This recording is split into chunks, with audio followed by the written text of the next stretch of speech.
શ્રી દત્ત પ્રસન્નોસ્તુ. ઓમ શ્વાસે શ્વાસે દત્તનામ સ્મરાત્મન. ગુજરાતની પ્રજાને દત્તભક્તિથી અવગત કરાવી, દત્તભક્તિનું સાહિત્ય અર્પી, દત્તભક્તિનું ઘેલું લગાડનાર રેવાના યોગી અને નારેશ્વરના નાથ શ્રીરંગ અવધૂત મહારાજને કોટી કોટી નમન. બુંદમાં સાગર સમય તેમ વિરાટ દત્ત અવતારની લીલાઓ દત્તબાવની રૂપી હોળીમાં સમાયેલ છે, જેના પઠનથી ભવસાગર પાર ઉતરાય છે. અવધૂતશ્રીની આવી અલૌકિક કલ્પવૃક્ષસમ રચનાને સમજીને કરીએ તો વધારે ફળદાયી નીવડે છે. સરળતા, નમ્રતા અને વિદ્વતાના ત્રિવેણી સંગમ સમ વડોદરાના શ્રી મયુરભાઈ દવે શાસ્ત્રીજીની પ્રાંજલવાણીમાં આ સંજીવની સ્તોત્રને સમજીએ. વડોદરામાં 1961માં બ્રાહ્મણ કુટુંબમાં જન્મેલા મયુરભાઈનું બાળપણ દાદી સાથે વીત્યું. તે ફળિયામાં હિંમતલાલ દવે નામના સજ્જનને ઘેર દર ગુરુવારે અવધૂત ભક્તિનો સત્સંગ થતો. તે દાદીમાં અને મયુરભાઈમાં પણ રંગભક્તિના બીજ રોપાયા, જે ભક્તિ આજે તો વિશાળ વટવૃક્ષ બની ફાલી ફૂલી છે. માતા પિતા મયુરભાઈને સાથે લઈને આદરણીય સંત કથાકાર શ્રી ડોંગરેજી મહારાજની કથા સાંભળવા જતા. પિતાજી ઈશ્વરને પ્રાર્થના કરતા કે આ મારો પુત્ર ડોંગરેજી મહારાજ જેવો વિદ્વાન કથાકાર બને. ભગવાને પિતાના હૃદયની પ્રાર્થનાની નોંધ લીધી. મયુરભાઈએ વડોદરાની જ MS યુનિવર્સિટીમાંથી સિવિલ એન્જિનિયરિંગની ડિગ્રી લઈ સ્ટેટ ગવર્મેન્ટના નર્મદા ડિપાર્ટમેન્ટમાં આસિસ્ટન્ટ એન્જિનિયર તરીકે જોડાયા. થોડા વર્ષોમાં તો શ્રીરંગના સથવારે આધ્યાત્મનો રંગ વધારે ઘાટો બન્યો. તે મયુરભાઈ નોકરી સાથે કથા પણ કરતા, પરંતુ પછી નોકરીની જવાબદારીઓ સાથે કથા કરવાનું મુશ્કેલ બનવા લાગ્યું. તે 30 વર્ષ પછી સ્વૈચ્છિક નિવૃત્તિ લઈ સમગ્ર જીવન આધ્યાત્મિક કાર્યને સમર્પિત કર્યું. વડોદરા મુકામે શ્રી પ્રતાપરુદ્ર હનુમાન મંદિર સાથે તેઓ લાંબા સમયથી નિકટતાથી જોડાયેલા છે. અનેક કથાઓ અને ધાર્મિક વ્યાખ્યાનોનું ભક્તિપૂર્વકનું આયોજન મયુરભાઈના માર્ગદર્શન હેઠળ થયા જ કરે છે.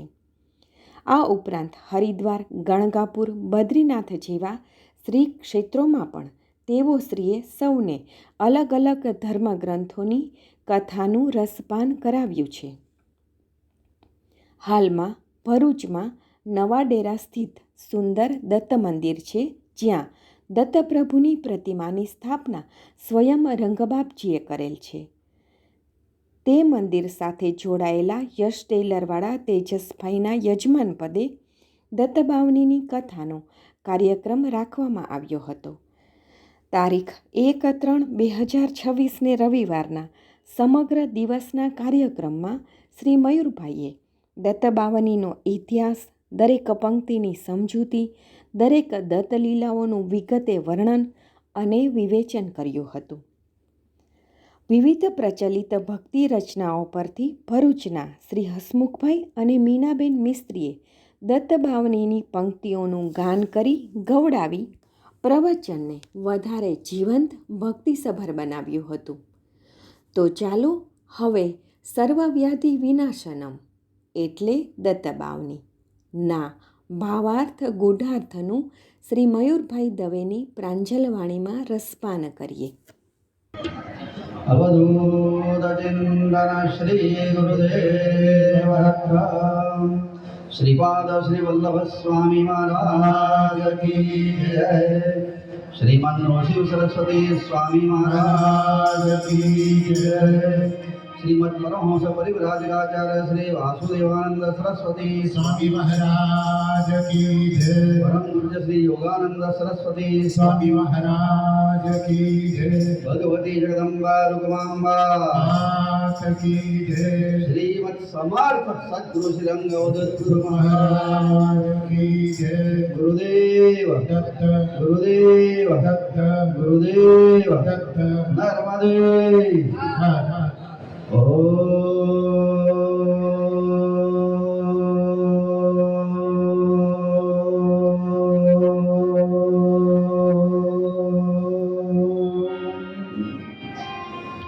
नमः पार्वतीपतये हर हर महादेव वक्रतुण्ड महाकाय सूर्यकोटिसमप्रभ निर्विघ्नं कुरु मे देव सर्वकार्येषु सर्वदा नमस्ते शारदे देवी सरस्वती मतिप्रदे वसत्वं मम जिह्वाग्रे सर्वविद्याप्रदा भव गुरुर्ब्रह्मा गुरुर्विष्णुः गुरुर्देवो महेश्वरः गुरुर्साक्षात् परब्रह्म तस्मै श्रीगुरुवे नमः ब्रह्मानन्दं परमसुखदं केवलं ज्ञानमूर्तिं द्वन्द्वातीतं गगनसदृशं तत्त्वमस्यादिलक्ष्यम् एकं नित्यं विमलमचलं सर्वधी साक्षिभूतं भावातीतं त्रिगुणरहितं सद्गुरुं नमामि अखण्डमण्डलाकारं व्याप्तं येन चराचरं तत्पदं दर्शितं येन तस्मै श्रीगुरुवे नमः नमो गुरुभ्यो गुरुपादुकाभ्यो नमः परेभ्यः परमादुकाभ्यः आचार्यसिद्धेश्वरपादुकाभ्यो नमोऽस्तु लक्ष्मीपतिपादुकाभ्यः नमो ब्रह्मादिभ्यो ब्रह्मविद्यासम्प्रदायकर्तृभ्यो नमो वंशऋषिभ्यो नमो वासुदेवानन्देभ्यः आनन्दमानन्दकरं प्रसन्नं ज्ञानस्वरूपं निजबोधरूपं योगीन्द्रमीयं भवरोगवैर्यं श्रीसद्गुरुं नित्यमहं नमामि शान्तं योगीन्द्रवर्यं द्विजकुलतिलकं श्रोत्रियं ब्रह्मनिष्ठं दत्तात्रेयं स्मरन्तं जनहितनिरतं सच्चिदानन्दमग्नं सिद्धं रेवातटस्थं निजपररहितं नित्यमत्तावधूतं सन्मन्नारेश्वरस्थं मथितकरिमलं पाण्डुरगन्धं नमामि अवधूतचिन्तन श्रीगुरुदेवदत्त स्वस्ति श्रीगणेशाय नमः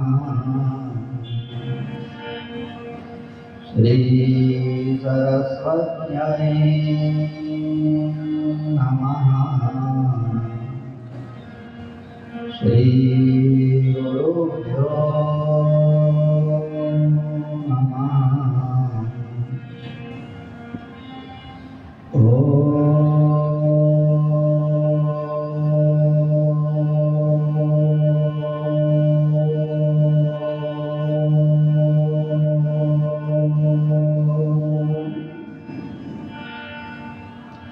नमो भगवते दत्तात्रेयाय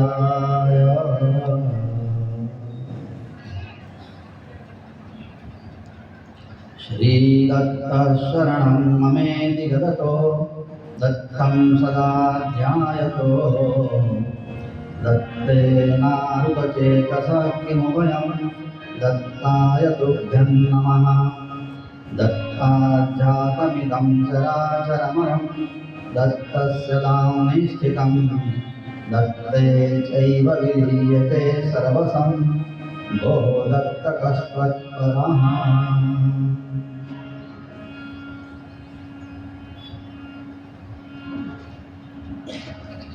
જગતગુરુ દત્તાત્રેય સ્વામીની અસીમ કૃપાથી પુરાણોમાં જેનું ખૂબ વર્ણન કરવામાં આવ્યું છે એવી પૌરાણિક નગરી નર્મદાજીના તટ ઉપર સ્થિત જેનો ઉલ્લેખ પુરાણ ગ્રંથોમાં પણ છે અને ઇતિહાસમાં પણ મળે છે એવી ભૃગુ ઋષિની તપોભૂમિ ભૃગુ કચ્છની ભૂમિ ઉપર બેસીને આ ફાગણ મહિનાના પવિત્ર દિવસોમાં વસંત ઋતુના પવિત્ર દિવસોમાં કળિયુગની સંજીવની એવી દત્તભાવની મહામંત્રના વિવેચન યુક્ત ગાનના માધ્યમથી અવધૂતિ ગંગામાં માનસિક સ્નાન કરવા માટે અત્રે ઉપસ્થિત સર્વે ભક્તોના હૃદયમાં બિરાજેલા ગુરુ મહારાજના ચરણમાં પ્રણામ. જગતગુરુ દત્તાત્રેય સ્વામીની અહૈતુકી નિરપેક્ષ કૃપાના ફળ સ્વરૂપે આ તેજસભાઈના ચિત્તમાં એવો પ્રકાશ થયો કે આપણે દત્ત બાવાની સમજૂતી સાથેનો એક કાર્યક્રમ અહીંયા થાય. એમનો ગુરુ ભક્તિના ફળ સ્વરૂપે આવો અલૌકિક મનોરથ થયો કે મારે દત્ત ભાવની લોકો સમજીને કરતા થાય એ ભાવનાથી, શુદ્ધ ભાવનાથી એમને આ કાર્યક્રમનું આયોજન કરવા માટેનો વિચાર આવ્યો. કહેવાય છે કે ચિત્ત જ્યારે શુદ્ધ હોય છે ને ત્યારે આવા સાત્વિક મનોરથ થતા હોય છે. મનોરથ આપણા બધાના મનમાં જાત જાતના થતા હોય છે. આજે ઘેર રસોઈ બનાવી નથી, હોટલમાં જમવા જવું છે, આ મનોરથ જ છે. આ બધા લૌકિક મનોરથ જેનું પરિણામ કશું જ ના હોય. આજે પિક્ચર જોવા જવું છે, આજે ફલાણાની ઘેર બેસવા જવું છે, આવા બધા લૌકિક મનોરથો, નાશવંત મનોરથો વારંવાર થતા હોય છે. પણ અલૌકિક મનોરથ જેમાં સ્વાર્થ સહેજ પણ ના હોય, માત્ર ને માત્ર પરમાત્મા પ્રત્યેના પ્રેમના ફળ સ્વરૂપે ચિત્તમાં કંઈક વિચાર આવે છે, એને અલૌકિક મનોરથ કહેવાય છે. આ ચિત્ત શુદ્ધિનો આવિષ્કાર ગણાય છે. અને એમના એ અલૌકિક મનોરથ અને સાથે સાથે એમનો સાત્વિક પુરુષાર્થ, એકલા મનોરથથી કામ થતું નથી. મનોરથ તો હોય કે આપણે નર્મદા પરિક્રમા કરવી છે, પણ એની પાછળ સાથ જોઈએ છે, પુરુષાર્થ કરવો પડે છે.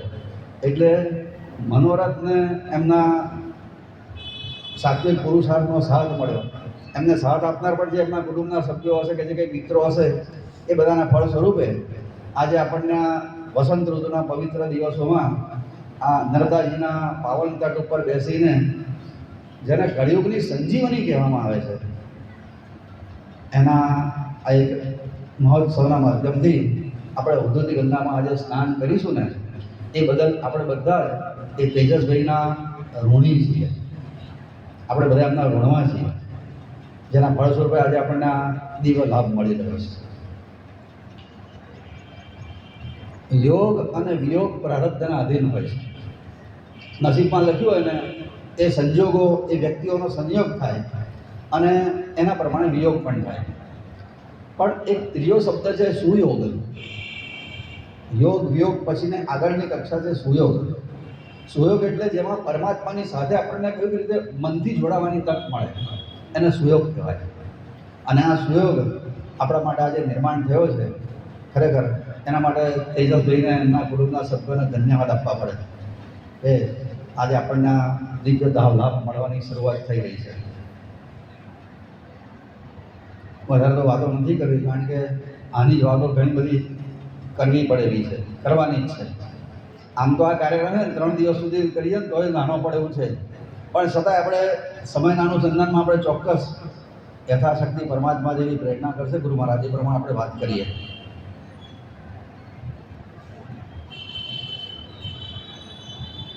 તુલસીદાસજી મહારાજે એક દોહરો લખેલો છે. સરોવર તરુવર સંત જન, સરોવર તરુવર સંત જન, ચોથા વર્ષે में परमार्थ के कारण चारो धारी देह. सरोवर तरुवर संत जान, चौथा वर्षे में परमारथ के कारणे चारो धरियो. એનો અર્થ શું? સરોવર, ચોખ્ખા પાણીનું સરોવર હોય, સરોવર, તરુવર, વૃક્ષો અને સંતજન અને ચોથો વરસાદ, આ ચાર માત્ર પરોપકાર માટે જ જીવે છે. ઝાડને પોતાને કોઈ સ્વાર્થ નથી, સરોવરને કોઈ સ્વાર્થ નથી, સંતોને કોઈ સ્વાર્થ નથી હોતો અને વરસાદને કોઈ સ્વાર્થ નહીં. માત્ર જગતના માટે આ લોકો વરસે છે, જગતના જીવો સુખી થાય એના માટે. ઝાડ, તડકો, ઠંડી, ગરમી બધું સહન કરે, પથિકને છાંયડો આપે, ફળ આપે, પાંદડા પણ એના કામમાં આવે, લાકડા કામમાં આવે. આ જીવન તો કામમાં આવે પણ મર્યા પછીથી પણ કામમાં આવે. વૃક્ષનો નાશ થાય તો પણ એ કામમાં આવે. પણ સરોવર એ જ્યાં સુધી હોય ત્યાં સુધી કામનું, સુકાઈ ગયા પછી કામનું નહીં. વરસાદનું પણ એવું, પડી જાય પછીથી કંઈ એનું પાણી જેટલું સ્ટોર થાય એટલું કામમાં આવે. પણ સંતજન જે ચોથું નામ જે લીધું, એક બહુ વિશિષ્ટ, જેને કહેવાય ને કે પરમાત્માની કૃપા છે. સંતો બહુ દુર્લભ છે અને એ લોકો જીવતા તો સમાજનું અતિશય કલ્યાણ કરે છે. જ્યારે સદેહ હોય ત્યારે તો ખૂબ કલ્યાણ કરે છે, પણ એમને ચિંતા હોય છે કે જ્યારે અમે સદેહ ના હોઈએ ત્યારે પણ આ જગતના જીવોનું કલ્યાણ થાય એની અમને ચિંતા હોય છે. બાપજીએ પોતે 70 વર્ષ સુધી સ્થૂળ દેહે અગણિત લીલા કરી, માત્ર ને માત્ર જગતના કલ્યાણ માટે. પોતાના માટે બિલકુલ જીવ્યા જ નથી. અને એ વખતે એમને એવી ચિંતા હતી કે હું જ્યાં સુધી સ્થૂળ દેહ છું ત્યાં સુધી લોકોનું કલ્યાણ થાય, પણ જ્યારે મારી સ્થૂળ દેહ ઉપસ્થિતિ ના હોય ત્યારે મારી પ્રત્યક્ષ ઉપસ્થિતિ જેટલો લોકોને લાભ મળે એના માટે કંઈક વ્યવસ્થા થવી જોઈએ. અને એના ફળ સ્વરૂપે જગતગુરુ દત્તાત્રેય સ્વામીએ એમની પાસે ખૂબ સાહિત્યનું વિપુલ સર્જન કરાયું. ગુરુલીલામૃત, રંગ હૃદયમ, અવધૂતિ આનંદ, પત્ર મંજુષા, પત્ર ગીતા, સંગીત ગીતા, એટલું બધું સાહિત્યનું સર્જન થયું. અને છતાંય જાણે કે પરમાત્માને સંતોષ નહીં થયો હોય તે એ જ પરમાત્માની કૃપાથી મહાસુદ પડવો, પ્રતિપદા જેને કહેવાય, મહાસુદ એકમ, 4 ફેબ્રુઆરી 1935ની સાલમાં ઉત્તર ગુજરાતમાં અમદાવાદથી કલોલ તાલુકો છે એમાં સહીજ નામના ગામ પાસે સિદ્ધનાથ મહાદેવના મંદિરમાં આ ગુરુ મહારાજના વરદ હસ્તે એટમ બોમ્બ, કળિયુગમાં જેને કહેવાય એ દત્ત બાવનીનું સર્જન થયું. માત્ર ને માત્ર જગતના કલ્યાણ માટે. પ્રત્યક્ષ ઉપસ્થિતિમાં તો લોકો એમની પાસે જાય અને પોતાની સમસ્યાનો વાત કરે, રજૂઆત કરે. એ સિદ્ધ પુરુષ બહુ સહજ રીતે લોકોના પર્વતો જેવા પ્રોબ્લેમ સોલ્વ કરી દેતા હતા. પણ એમની પ્રત્યક્ષ ઉપસ્થિતિમાં જે લોકોએ લાભ લીધો, પણ જે લોકો લાભ લેવાનું ચૂકી ગયા, કોઈ પણ કારણસર મોડા જન્મ્યા હોય આપણા જેવા, કે ગમે તે કારણસર જે મોડા જન્મ્યા હોય કે કંઈક સમય લાભ ના લીધો, એવા લોકોના માટે આ દત્ત બાવનીની રચના થઈ છે. દત્ત બાવની એ જ રંગ બાવની છે, આ લખી રાખજો. દત્ત બાવની એ જ રંગ બાવની છે. દત્ત બાવનીમાં જે જે લીલાઓનું વર્ણન છે, દરેકે દરેક પંક્તિ બાપજીના લીલાઓને લાગુ પડે છે. એટલે આપણા માટે દત્ત બાવનીનું ગાન એ રંગ બાવનીનું જ ગાન છે. અહીંયા આપણે આ રંગ બાવની માટે જ આપણે ભેગા થયા છીએ. અને આપણે બાવનીનો પાઠ જ્યારે કરતા હોઈએ, દત્ત બાવનીનો, ત્યારે ખાસ એ ભાવ રાખવાનો કે આપણે ગુરુ મહારાજ પ્રત્યક્ષ સાંભળી રહ્યા છે અને એમ પ્રત્યક્ષ જે છે એ કૃપા જે પ્રત્યક્ષ હોવાને જે કૃપા કરે એ કૃપા દત્ત ભાવની આપણી ઉપર કરે છે. એટલે એના માટે કહેવાય છે કળિયુગની સંજીવની, એટમ બોમ્બ. અને એના માટે તો એક આપણા પરિવારના જ વડીલ ધીરુ કાકાએ બહુ સુંદર એક રચના કરી છે નાનકડા પદની. શ્રવણ સૌખ્યદમ પાઠમાર્ગિદમ ઉભયદોષુ કલ્યાણકારકમ કલિયુગે કરમ શોકનાશકમ ભવતિ પાવની વિશ્વશાંતિદમ ભવતિ પાવની વિશ્વશાંતિદમ. આનો અર્થ ખબર પડી? આનું શ્રવણ દત્ત ભાવનીનું પદ્યાત્મક શ્રવણ કરો કે એના પર વિવેચનનું શ્રવણ કરો એ સુખ આપનારું છે. શ્રવણ સૌખ્યદમ આપનારું છે. પાઠ આરતીદમ, અને પાઠ કરેનો તો એના આર્ત એટલે કે દુઃખી હોય એના દુઃખ દૂર કરનારી છે. ઉભય લોક શું કલ્યાણકારકમ. ઉભય લોક એટલે બંને લોક એના સુધારે છે, સુધરે તેના બંને લોક. અને કલિયુગે કરમ શોકનાશનમ, અને કલિયુગમાં શોકનો નાશ કરી આપે છે. અને ભવતી ભાવની વિશ્વ શાંતિદમ. ભાવનીના માધ્યમથી બાપજીએ આપણને સમાજને સંદેશ આપ્યો છે. એ સંદેશ જ્યાં સુધી આ વિશ્વ સ્વીકારશે નહીં ત્યાં સુધી વિશ્વમાં શાંતિની સ્થાપના નહીં થાય. જો વિશ્વ શાંતિની જરૂરિયાત જે લોકો સમજી ચૂક્યા છે એ લોકોએ દત્ત ભાવનીનું માધ્યમ પકડવું જ પડશે. દત્ત ભાવનીના માધ્યમથી જ આ ધરતી ઉપર શાંતિની સ્થાપના થશે.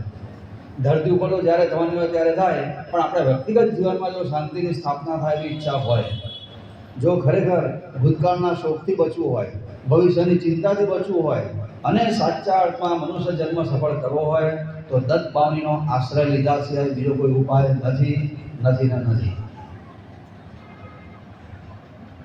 હું તો ત્યાં સુધી કહું છું, બાપજીનું પ્રાગટ્ય થયું ને ક્યારે થયું ખબર છે? શ્રાવણ સુદ કારતક સુદ 9ના દિવસે ગોધરામાં. ત્યારે 1898ની સાલમાં, 1968ની સાલમાં પોતે હરિદ્વારમાં બ્રહ્મલીન થયા. 70 વર્ષ દરમિયાન એમણે લોકોના જેટલી કૃપા કરી, જેટલા કામ કર્યા, એના કરતાં વધારે લોકોની ઉપર કૃપા આ દત્ત ભાવનીના માધ્યમથી થઈ છે, અત્યારે થઈ રહી છે અને ભવિષ્યમાં થવાની છે. લખી રાખજો. દત્ત ભાવનીએ લોકોના ગજબના કામો કર્યા છે, ગજબના. અત્યારે ખાલી લોકોના કામો થયેલાની જ વાતો શરૂ કરીએ તો સાંજે 7 વાગશે, એટલા લોકોના કામ થયા છે. હું તો બધાની વાત પડતી હું કહું, તમે બધા દત્ત ભાવનીના પાઠ કરો છો ને, એવો એક પણ વ્યક્તિ નહીં હોય કે જેના જીવનમાં દત્ત ભાવનીનો પાઠ કરવાથી કંઈક ભગવાનની કૃપાથી પાંદડું હલ્યું ના હોય. કંઈક તો કૃપાનો આપણે અહેસાસ કર્યો જ છે દરેકે વ્યક્તિગત અનુભવ છે. આપણું અંતર એનું સાક્ષી છે. બીજાના દ્રષ્ટાંતોની શું જરૂર છે? આપણી ઉપર આ કૃપા થયેલી જ છે. અને એટલે જ કહું છું કે બાપજીનું પ્રાગટ્ય થયું હોય તો પરમાત્માની મોટી કૃપા છે જ, પણ દત્ત ભાવનીનું પ્રાગટ્ય થયું એ એના કરતાં પણ પરમાત્માની વધારે મોટી કૃપા છે. યુગોના યુગો સુધી ભવિષ્યમાં દત્ત ભાવનીના આશ્રય કરનારની ઉપર એની કૃપા વરસવાની જ છે. અને એટલે એ દત્ત ભાવનીની જયંતિ જેને કહેવાય, કેવી રીતના એ પ્રાગટ્ય થયું એની વાત અત્યારે કરવી આ પ્રાસંગિક છે, એટલે કરવું. કેટલાકને ખબર હશે પણ ઘણાને ખબર ના પણ હોય, એટલે બહુ ટૂંકમાં એ વાત કરીશ કે આ દત્ત ભાવની બાપજીએ કયા સંજોગોમાં રચના થઈ, કેવી રીતે લખવાની પ્રેરણા થઈ બાપજીને. ઘણા બધા ભજનો લખ્યા છે બાપજીએ, હિન્દીમાં, ગુજરાતીમાં, સંસ્કૃતમાં, મરાઠીમાં. પણ દત્ત ભાવની આજે આટલી બધી કેમ પ્રચલિત થઈ, કયા સંજોગોમાં એ લખાઈ, એની ટૂંકમાં વાત કરું. અમદાવાદમાં છે ને સરખેજ નામનું સ્થાન છે, ત્યાં બાપજી અવારનવાર જતા હતા. ત્યાં એક સરખેજના જે ભક્ત હતા કમળાશંકર ત્રિપાઠી, બાપજીના પરમ ભક્ત, અને બાપજી પ્રત્યે અમને અપાર નિષ્ઠા હતી. તો એકવાર એ નારેશ્વર આવ્યા ને તો બાપજીને વિનંતી કરી, બાપજી તમે મારા ઘરમાં તમારા પગલાં પધરાવો ને, તમારા પગલાં મારા ઘરમાં થાય, મારું ઘર પાવન થાય. આ સંત એક ધરતી પર એવો પ્રગટ થયો છે કે જેને કોઈ આમંત્રણ આપે ને તો પહેલાં એની સ્થિતિનો વિચાર કરતા હતા, એને તકલીફ ના પડવી જોઈએ, આ વિચાર કરીને પછી તે જવાબ આપતા હતા. તેમણે એ વખતે એ ત્રિપાઠીજીને એવું કીધું કે તમારી ભાવના તો છે, વાત તમારી સાચી છે, પણ તમારે અત્યારે નોકરી નથી. હું આવીશ તો જોડે ઘણા બધા ભક્તો પણ તમારે ઘેર આવશે, અને એ કમળાશંકર તમારે આટલો બધો બોજો તમારા માથે પડે, ખર્ચો થાય, એ ઠીક નથી. તમને જ્યારે નોકરી મળશે ને ત્યારે હું ચોક્કસ તમારી ઘેર આવીશ. જો આને કહેવાય સંત, પરમારથ કે કારણે ચારો ધારી દે. તમને નોકરી મળશે, તમારા ઘરમાં નિયમિત આવક ઊભી થશે, પછી હું તમારી ઘેર આવીશ. કમળાશંકરને આનંદ થયો. બાપજીને વંદન કરી નારેશ્વરથી ઘેર ગયા. ઘેર જઈને તાળું ખોલ્યું અને જ્યાં બારણું ખોલ્યું ત્યાં એક પરબીડિયું પડેલું. પરબીડિયું ખોલ્યું ને જોયું તો અંદર એમને કલોલ તાલુકામાં સહીજ ગામે શાળાના શિક્ષક તરીકેની નોકરીનો એપોઇન્ટમેન્ટ લેટર હતો. આ અવધૂતની વાણી, તમને નોકરી મળશે ત્યારે અવધૂત તમારી ઘેર પગલાં કરશે.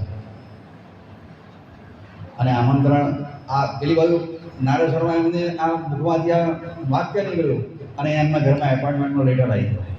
કમળાશંકરને બહુ જ આનંદ થયો. નાચતા ને કૂદતા સહીજ ગામમાં શિક્ષક તરીકે હાજર થઈ ગયા, બરાબર સેટ થઈ ગયા. ત્યાં ઘર એમણે વસાવી દીધું, બધું વ્યવસ્થા થઈ ગઈ. પછી ફરી પાછા નારેશ્વર ગયા અને બાપજીને કહ્યું, બાપજી તમારી કૃપાથી તો મને નોકરી મળી ગઈ અને હવે મારે કોઈ તકલીફ નથી, પૈસાની પણ છૂટ થઈ છે, તમે કૃપા કરીને મારી ઘેર પધારો. બાપજી કહ્યું, સારું, હું સરખેજ જઈશ ને ત્યારે તમારી ઘેર આવીશ. અને પછી બાપજી જ્યારે સરખેજમાં પધાર્યા એ વખતે કમળાશંકર તો સહીજમાં રહેતા હતા. બાપજી સ્પેશિયલ સરખેજથી સહીજ એમને ગામમાં ગયા. બાપજીને એક ટેવ, એમને એકાંત પ્રિય હતું અને એટલે એમણે એમના ઘરમાં તો એમને મુકામ નથી રાખ્યો, પણ સહીજ ગામની બહાર જ બધા ગયા હશો, કેટલાક લોકો ગયા હશે. કેટલા ગયા છો સહીજમાં? એ છે ને ગામને અડીને સ્મશાન છે અને ત્યાં સિદ્ધનાથ મહાદેવનું મંદિર છે. એવી રળિયામણી જગ્યા છે. આજે પણ ત્યાં જઈએ ને તો આપણું મન એકદમ પ્રસન્ન થઈ જાય. ચારે બાજુ વંદરાજી ખીલેલી છે. અત્યારે તેનું રિનોવેશન પણ બહુ સરસ છે સિદ્ધનાથ મહાદેવનું. તે બાપજીનો ત્યાં મુકામ રાખ્યો ગામની બહાર આ સિદ્ધનાથ મહાદેવમાં. કમળાશંકર ત્રિપાઠી પોતે રોજે એમને ઘેર એમના પત્ની ધનલક્ષ્મીબેન રોજ જે પવિત્રતાથી રસોઈ બનાવે અને કમળાશંકર ઉઘાડા પગે ઘેરથી એ રસોઈ લઈને ત્યાં આવે મંદિરમાં અને બાપજી પોતે એમના ઘરની ભિક્ષા ગ્રહણ કરે. બ્રાહ્મણ હતા કમળાશંકર. અને બાપજી કીધું, તમારે ઘેર જ હું આવ્યો છું. એકવાર એમની ઘેર પગલાં કર્યા અને પછી અહીંયા મંદિરમાં આવી રહ્યા હતા. કમળાશંકરને બહુ આનંદ થાય. ટાઈમ મળે એટલે બાપજીની પાસે આવીને બેસે. બાપજીની વાતો સાંભળતા ક્યારે સમય પસાર થઈ જાય તે ખબર નહોતી પડતી. પણ કોણ જાણે અરસામાં એવું થયું એક વખત કે એમના પત્ની ધનલક્ષ્મીબેનની તબિયત કંઈક બગડી તો હોય છતાંય બિચારા જેમ તેમ કરીને રસોઈ તો બનાવે, પણ થોડા વખતમાં પરિસ્થિતિ એટલી હદે બગડી કે પથારીવશ થઈ ગયા. રસોઈ બાપજીની ભિક્ષા કેવી રીતના બનાવી? એ વખતે કમળાશંકર પોતે ગમે તેમ કરીને વ્યવસ્થા કરી, કોઈ બ્રાહ્મણ બેનને બોલાવે કે જાતે બનાવે, પણ રસોઈમાં જરાય બાપજીની ભિક્ષાના સમયમાં સજ્જે મોડું નહીં કરવાનું. ટાઈમસર પહોંચવાનું એટલે પહોંચવાનું, ઉઘાડા પગે પોતાના ઘરથી જવાનું એટલે જવાનું. એમ કરતાં એમના પત્ની તબિયત એટલી હદે બગડી તે ગામના અનુભવી માણસોએ કહી દીધું કે હવે ધનલક્ષ્મીબેન આવતીકાલની સવાર નહીં જુએ. ગળામાં પાણી ઉતરતું બંધ થઈ ગયું, ખાવાનું તો બંધ થઈ જ ગયું હતું. આટલી ગંભીર પરિસ્થિતિ થઈ ગઈ હતી. છતાંય કમળાશંકર આવો નિષ્ઠાવાન ગુરુભક્ત સમયસર ભિક્ષા લઈને ત્યાં ગયા. પણ ગમે ત્યાં તો ઘરમાં આટલું સિરિયસ પ્રસંગ હોય એટલે એમની આંખમાં જરા ઝળઝળી આવી જાય બાપજીની પાસે ભિક્ષા મૂકતા. બાપજી શું ધ્યાન, કમળાશંકર અવધૂત તમારા ઘરમાં બેઠો છે, શેની આ ચિંતા, શું થયું છે? મોઢું પડી ગયેલું દેખાય છે. કમળાશંકરે પોતાના ધનલક્ષ્મીબેનની આ તકલીફની વાત કરી. બાપજીએ એ વખતે આજ સુધીમાં જેટલા સ્તોત્ર બાપજીએ લખ્યા, ભજનો લખ્યા, એ વખતે નહીં, આ ફર્સ્ટ ટાઈમ બાપજી વખતે સ્નાન કર્યું. સ્નાન કરીને કાગળને પેન લઈને બેઠા. એ વખતે અમને વિચાર આવ્યો કે તુલસીદાસજી મહારાજે લોકોના કલ્યાણ માટે હનુમાન ચાલીસા લખી છે, તો આપણે 40 પંક્તિનો એક સ્તોત્ર લખીએ જેથી બધા જીવોનું કલ્યાણ થાય. અને આ ભાવથી બાપજીએ સ્નાન કર્યું, કાગળ પેન લઈને બેઠા અને દત્તાત્રેય ભગવાન સાથે એમને તાર જોઈન્ટ થઈ ગયા, સમાધિ લાગી ગઈ. અને એ વખતે એમના હસ્તે આ લખાવા માંડ્યું. કાગળ ઉપર શું લખાય છે તે પણ એમને ખબર નહોતી. એમની ભાવના તો 40 પંક્તિનું સ્તોત્ર લખવાની હતી. લખાઈ ગયું અને દેહ ભાન ઉપર આવ્યા અને પંક્તિઓની ગણતરી કરી તો 52. પછીથી એ વખતે એમને થયું કે આ કંઈ નહીં, જે ભગવાને લખાયું તે ખરું. પછી એ વખતે એમણે કમળા શંકરને કીધું, હવે બરાબર ધ્યાનથી સાંભળજો, આ તમને સ્તોત્ર આપું છું, આ સ્તોત્ર લઈને તમે ઘેર જાઓ, સ્નાન કરીને પવિત્ર આસન ઉપર બેસજો, અગરબત્તી દીવો કરજો અને તમે આત્માની તરબાણું પવાનું લઈને બેસજો. પહેલો પાઠ શરૂ કરતાં પહેલાં એક આત્માનીમાં પાણી ભરવાનું, પંચપાત્રો પર એને ટેકવી રાખવાની, એ આત્માની પાણી ભરેલી, અને ભાઈ 10 બાવનીનો પાઠ કરો. 10 બાવની પૂરી થાય પછી આત્માનીનું જળ તરબાણમાં રેડવાનું, ફરી બીજી આત્માની ભરીને મૂકો. બીજો પાઠ શરૂ કરતાં પહેલાં પાઠ દરમિયાન આત્માનીમાં પાણી ભરેલું હોવું જોઈએ અને પાઠ પૂરો થાય એટલે તરબાણમાં રેડવાનું. 52 પાઠ કરશો એટલે 52 આચમનીનું જળ ભેગું થશે. અને આદિ અંતમાં એટલે એની 52 પાઠ શરૂ કરતાં પહેલાં અને 52 પાઠ થયા પછીથી જો તમે 10 નામ સંકીર્તન કરશો તો આનું ફળ વધારે મળશે. ગુરુ મહારાજ તમારી પર કૃપા કરશે. આવું કીધું. કમળા શંકર ઘેર ગયા. પત્ની સિરિયસ છે, પાણી ઉતરતું બંધ થઈ ગયું હતું તે વખતની આ પરિસ્થિતિ છે. પણ આ ગુરુ ભક્ત નિષ્ઠાવાન અને એણે બરાબર શ્રદ્ધાથી 52 પાઠ કર્યા. અને પછીથી બાપજીએ કીધું એનું પાણી તમે તમારા પત્નીને પીવડાવજો. અને એમના મોઢામાં આચમનીથી જળ રેડ્યું તો પેટમાં ઉતર્યું.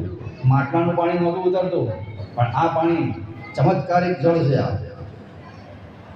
અને એ પાણી ઉતર્યું. ધીમે ધીમે 52 અને આજુબાજુના 2 નામ સંકીર્તન 54 આચમનનું જળ એમના પેટમાં ગયું અને એમના શરીરમાં કંઈક ચેતન આવ્યું. પગ જરા હાલ્યા.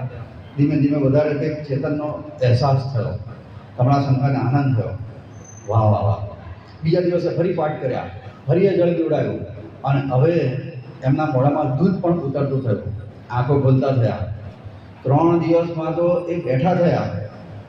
આ 10 બાવની શું નથી કરતી આ બનેલી ઘટના. 10 બાવની લખાઈ ક્યારે? મહાસુદ પડવાના દિવસે, સોમવાર હતો, 4 ફેબ્રુઆરી 1935ની સાલ. ગ્રંથ લખાઈ ગયો પછી 3 વર્ષ પછીથી. અને 5-6 દિવસમાં તો અતિલક્ષ્મીબેન, ધનલક્ષ્મીબેનની એટલી બધી તબિયત સુધરી ગઈ, ફરી પાછા રસોઈ બનાવવા માંડ્યા અને ફરી બાપજીને ત્યાં બાપજી એમના હાથની રસોઈ ભિક્ષા દેતા થયા. આ 10 બાવની છે. યમરાજાના ઘેરથી એમને પાછા લાવી છે આ 10 બાવની. પછી કમળા શંકરે બાપજી કીધું, બાપજી આ સ્તોત્ર તો બહુ સરસ, મારી પત્ની હવે સ્વસ્થ થઈ ગયા, જાતે તમારી ભિક્ષાએ બનાવતા થઈ ગયા, પણ સ્તોત્ર બહુ લાંબુ છે, જરા ટૂંકું કરી આપો ને. એ જમાનામાં ભક્તો કેટલા નિખાલસ હશે.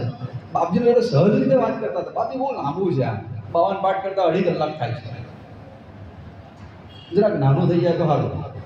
એટલે બાપજી પોતે હવે સભાન અવસ્થામાં 10 બાવની લખાઈ છે, સમાધિ અવસ્થામાં અહીંયા સાબિતી રૂપે બાપજી પહેલી પંક્તિથી શરૂઆત કરી આપે. આ તો જોઈએ, આ તો જોઈએ, આ તો જોઈએ કરતા ગયા. બાપજીએ કીધું, કમળા શંકર આમાંનો એકાદ પંક્તિ તો નહીં, એકાદ અક્ષર પણ ઓછો કરી શકાય એમ નથી. એકાદ અક્ષર પણ ઓછો કરી શકાય એમ નથી. પણ એ વખતે બાપજીએ કીધું કે વર્ષના ગુરુવાર કેટલા? 52. ગુરુ ચરિત્રના અધ્યાય કેટલા? 52. ગુજરાતી વર્ણમાળાના અક્ષરો કેટલા? 52. કમળા શંકર ભગવાને આ 52 જ લખાઈ છે. દત્ત ચાલીસા લખવા બેઠો પણ લખાઈ ગઈ 52. સમાધિ અવસ્થામાં લખાઈ આ 10 બાવનીની સાબિતી. જ્યારે લખ્યું ત્યારે ખબર નહોતી શું લખ્યું છે તે, પણ લખાઈ ગયા પછી બાપજી પોતે પણ એ પંક્તિ એમાં ઓછી કરવા પ્રયત્ન કર્યો તો પંક્તિ તો શું ઓછી થાય, એક શબ્દ પણ ઓછો થઈ શક્યો નથી. એક શબ્દ દત્તાત્રેય ભગવાનના દેવત્વમાંથી પ્રગટ થયો છે. બાપજીના માધ્યમથી બાપજીની કલમ આ કાગળ ઉપર ઉતરી છે. એટલે એને કહેવાય છે કળિયુગની સંજીવની, કળિયુગનું એટમ બોમ્બ. અને આ શું નથી કરી શકતી દત્તબાવની? માત્ર આપણે એનું જે સામર્થ્ય છે દત્તબાવનીનું, એના પ્રમાણે આપણે લાભ બહુ જ ઓછો લઈએ છીએ. બાકી આ દત્તબાવની એક જ પરમાત્માના પ્રત્યક્ષ દર્શન કરાવી શકે એટલી એમાં શક્તિ છે. પ્રત્યક્ષ દર્શન, એનો આશ્રય લેવાની જરૂર છે. એના મહિમાની એટલી વાતો છે ને કે પૂરી ના થાય. પણ એની આ બાવનીની વાત જો કહું તો એની શરૂઆત કયા શબ્દથી થાય છે? જય. બરાબર? અને એનો અંત ક્યાંથી આવે છે? બોલો જય જય શ્રી ગુરુદેવ. છેલ્લી પંક્તિમાં આવે છે ને, તપસી તત્વમાં સિંહ દેવ બોલો જય જય. એનો અર્થ શું? શરૂઆત જયથી થાય છે અને અંતમાં 2 વખત જય આવે છે. આને જયકાર સ્તોત્ર કહેવાય. હનુમાન ચાલીસાની શરૂઆત શેનાથી થાય છે? જય હનુમાન જ્ઞાન ગુણ સાગર. જે સ્તોત્રની શરૂઆત જયકારથી, જય શબ્દથી થાય અને જયકાર કહેવાય. એનો અર્થ શું ખબર છે? આ સ્તોત્રનો તમે પાઠ કરો, તમે જ્યાં જશો ત્યાં તમારો જય જય ને જય. બસ. પરિસ્થિતિ ગમે એટલી વિકટ હોય, આવા દો એને. અમારી પાસે દત્તબાવની છે, કહી દેવાનું પરિસ્થિતિને, તારામાં તાકાત હોય એટલી વિપરીત થઈને આવી જા. હું મારી સામે મારા ગુરુ મહારાજની બાવની છે. ગુરુ મહારાજની બાવની એટલે આપણેલું કવચ છે. આ ભક્તર આપણું બની જાય છે. સંસારના દુઃખોની શું તાકાત છે આપણને હલાવી બતાવે. દત્તબાવની કરનારનો વાળ વાંકો ના થાય.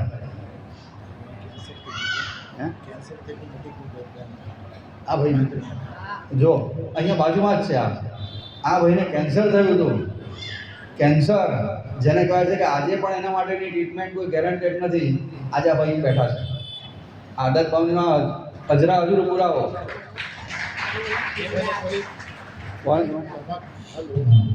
તમાકુ ખાવાની તમે ટેવ હતી, ઘરમાં ખેલા હશે કે છોડી દો, પણ પ્રસંગ છૂટ્યું ના.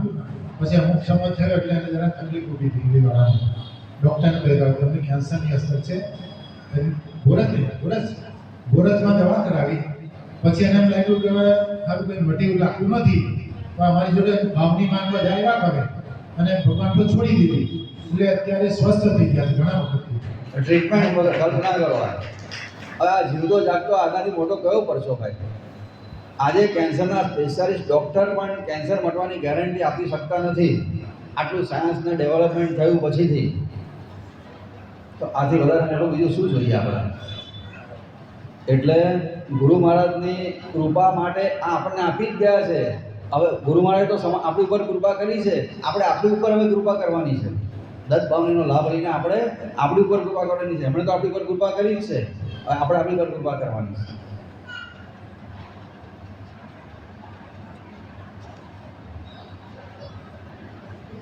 એટલે હું એ કહેતો કે બધે જ જય થાય. પરાજય જોવો જ ના હોય ને તો આ જ એક માર્ગ આપણે પકડી રાખવાનું. અને આની ખૂબી એ છે કે આના માટે અપવિત્ર અવસ્થામાં પણ થાય. ટ્રેનમાં બેઠા હોઈએ તોય થાય, વાહન ચલાવતા હોઈએ તો આનો પાઠ થાય. વધારે તો શું, સ્મશાનમાં પણ આનો પાઠ થાય છે દત્તબાવનીનો. પોતાના સ્વજનનો જ્યારે અગ્નિ સંસ્કાર ચાલતો હોય છે ને ત્યારે અવધૂત પરિવારના ભક્તો બુલંદ અવાજે દત્તબાવને લલકારે છે. પ્રસૂતિ ગૃહમાં પણ દત્તબાવની થાય છે જ્યારે પ્રેગ્નન્ટ લેડી એને સમય થયો હોય ત્યારે. અને છોકરાનો જન્મ થાય ને ત્યારે પણ આ દત્તબાવની થાય છે. બધી જ જગ્યાએ મંગલ ભવન અમંગલ હારી છે. કોઈ પણ જગ્યાએ આનો પાઠ થાય. એટલી બધી આ મોટી સગવડ છે.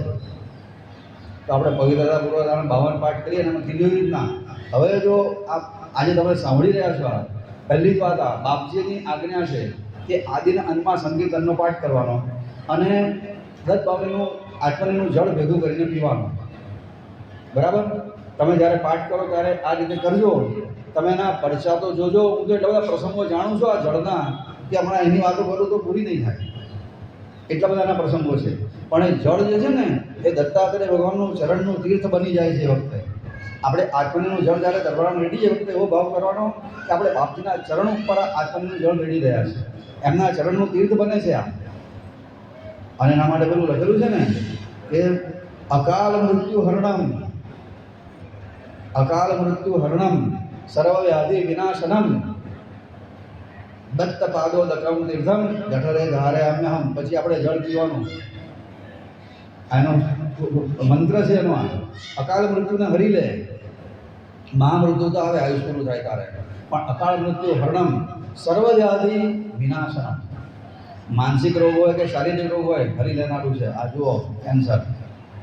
દત્ત પાદોદકમ જઠરે ધારયામ્યહમ. અજ્ઞાન મૂલ હરણમ, અજ્ઞાનને મૂળમાંથી દૂર કરે છે. જન્મ કર્મ નિવારણમ, જન્મથી આપણે જે કંઈ કર્મોના બંધન બધા લાગ્યા છે દૂર કરે છે. જન્મ કર્મ નિવારણમ જ્ઞાન વૈરાગ્ય સિદ્ધ્યર્થમ દત્ત પાદોદકમ પીબે. આ બધાના મંત્રો છે. તો એ પહેલો શબ્દ છે જય. ટૂંકમાં આપણો સંસારમાં સૌથી મોટું યુદ્ધ આપણું ચાલતું હોય ને તો માયા સાથે ચાલે છે. માયા ભગવાનની એટલી પ્રબળ છે, આપણને સંસાર તરફ જ ખેંચી રાખે છે, વિષયોમાં જ આપણને બાંધી રાખે છે, ફુરસદ મળવા જ નથી દેતી. તો એ માયાની સામે જીતવું હોય તો આ જય બોલવાની જરૂર છે. ભગવાનનો તો જય કાયમ થયો જ છે, થવાનો જ છે, એમનો પરાજય થયો જ નથી. પણ આપણો જય માયાની સામે થાય એના માટે આ જયથી શરૂઆત કરવાની છે, જેથી માયા આપણને ભજવે નહીં. ભજતા નળેના માયા રંગ, એના માટે આ શરૂઆત જયથી કરવી પડે. આ સ્તોત્ર એટલું બધું આધ્યાત્મિક જેને કહે કે ખૂબીઓથી ભરેલું છે ને કે આપણે કશી ચિંતા કરવી જ ના પડે. બધી ચિંતા બાપજી દત્તાત્રેય ભગવાનને કરાવી લીધેલી છે. પછી છે જય યોગીશ્વર.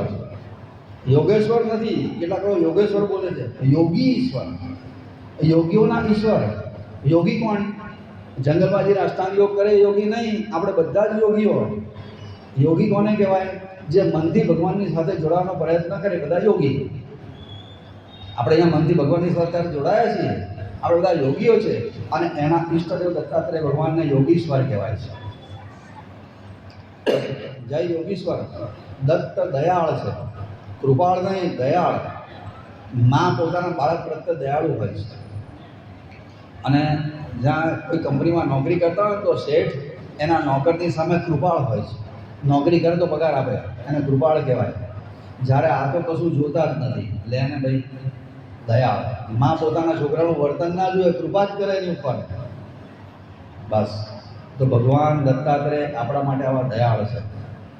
જય યોગીશ્વર દત્ત દયાળ, તું જ એક જગમાં પ્રતિભા. આપણું રક્ષણ કરનાર જગતમાં કોઈ હોય તો માત્ર ને માત્ર ગુરુ મહારાજ છે, બીજું કોઈ જ નથી. કોઈ નિમિત્ત બને છે, પણ એની અંદર નિમિત્ત રહીને કામ કરનાર તો ભગવાન જ છે. આજે સંસારમાં કેટલા પડકારોની સામે આપણે જીવવાનું પડે. હા બધું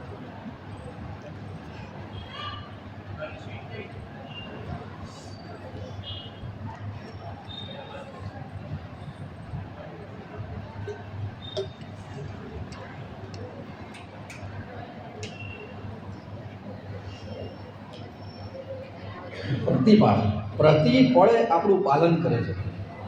આજે કેટલાય વિઘ્નો અને પડકારોની સામે આપણે જીવવાનું હોય, રોજ હવાર પડે નવો પડકાર હોય. અને દરેક પડકારની સામે જો આપણું રક્ષણ કરનાર કોઈ અદ્રશ્ય શક્તિ ના હોય તો આપણું રક્ષણ થાય જ નહીં. માના પેટમાં જ આપણે કેવી રીતના કેટલું ડેન્જર જગ્યાએ હોઈએ છીએ. માથું નીચે, પગ ઉપર, ટૂંટી વાળીને હોવાનું, અને મૂત્ર અને વિષ્ઠાની વચ્ચે બફાય ત્યારે આ બાબા ભાઈ મોટા થાય. પ્રતિપળે રક્ષણ કરે છે 9 મહિના. આપણને અત્યારે આટલું સ્વસ્થ શરીર છે ને, કોથળામાં બાંધીને ઊંધા લટકાઈ જાય તો 9 કલાકમાં મરી જઈએ આપણે. અને માના પેટમાં 9 મહિના કોણ આપણું રક્ષણ કરે છે? એ કરે છે. એટલે લખ્યું છે તું જે એક જગમાં પ્રતિભા.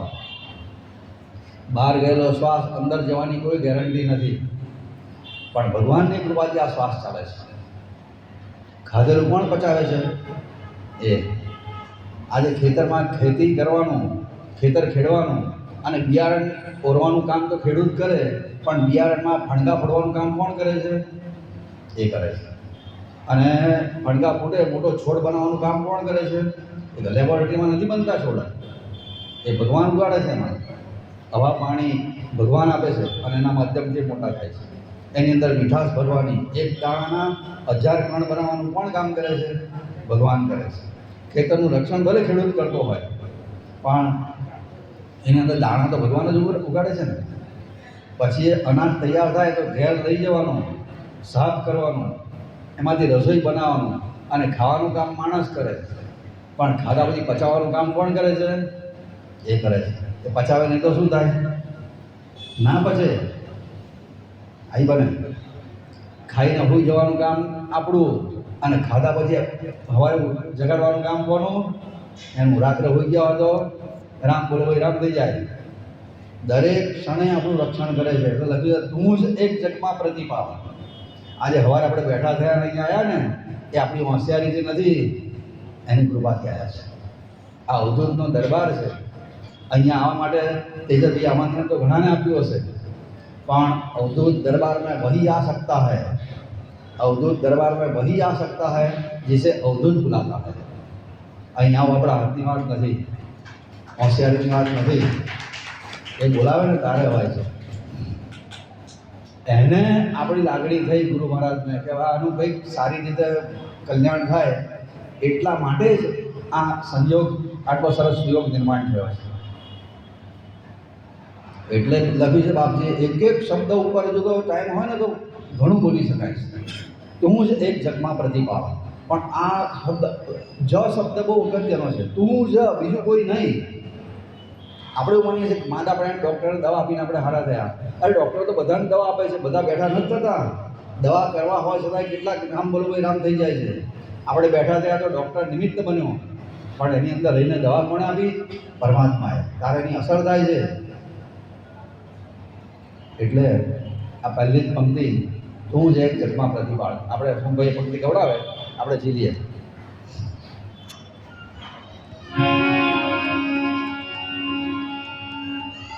આજે પંક્તિ આપી છે મયુરભાઈ ગાવાને, એક એક અલગ અલગ. એમાં પહેલા હું રાગ બોલીશ, કયા રાગ પર હું ગાઉં છું, અને પછી આપણે લીટી લઈશું જસવાનું.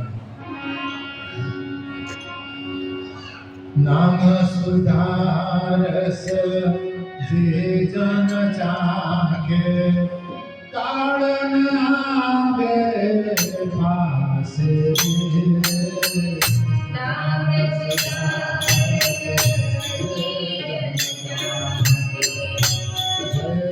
ઈશ્વર દયા, તું જય જગમાં પ્રતિભા. જય યોગીશ્વર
દયાળ શબ્દ કૃપાળથી પણ વધારે ઊંચી કક્ષાનો શબ્દ છે. બાપજી એમના માટે શબ્દ દયાળ. દયા કરનાર સામેવાળાના વર્તન સામે જોતો નથી. આજે આપણને 2 ટાઈમ જમવાનું મળે છે પેટ ભરીને, એમની કૃપાથી છે. જો આપણા કર્મ પ્રમાણે ભગવાન હિસાબ કરવા બેસે ને તો આપણે મોટા ભાગના 2 ટાઈમ રોટલા ભેગા થઈએ નહીં. એની કૃપા જ છે. શાસ્ત્રમાં લખ્યું છે કે જેટલું આપ્યું છે એટલું મળે. આ કર્મનો સિદ્ધાંત છે. આપણે રોજે 2 ટાઈમ જમીએ છીએ.